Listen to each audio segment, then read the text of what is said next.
આજ મારા જીવને હુવાડ નથી વાલા. બહુ થાકી ગયો છું. આજ મારે હુઈ જવું છે વાલા, વેલાર હુઈ જવું છે. ભલે બાપા, જેવી તમારી મરજી. મોટા ભાઈ, એ કઈ તાપણું કરાવો અને આમ કોથળાની આડશ કરી લખજો વાલા. જ્યાં સુધી હું સવારે હાથ ન પાડું ત્યાં સુધી મને કોઈ ઉઠાડવા નહીં આવતા. ભલે બાપા, ભલે.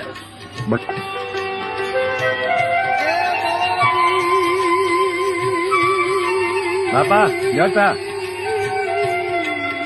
બાપા, બાપા લ્યો, ચાનું ટાણું થઈ ગયું. બાપા સીતારામ. બાપા ઉઠો, ચાનું ટાણું થઈ ગયું. ચા લઈને આવે છું બાપા.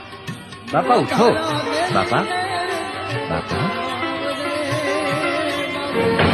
બાપા, બાપા, બાપા.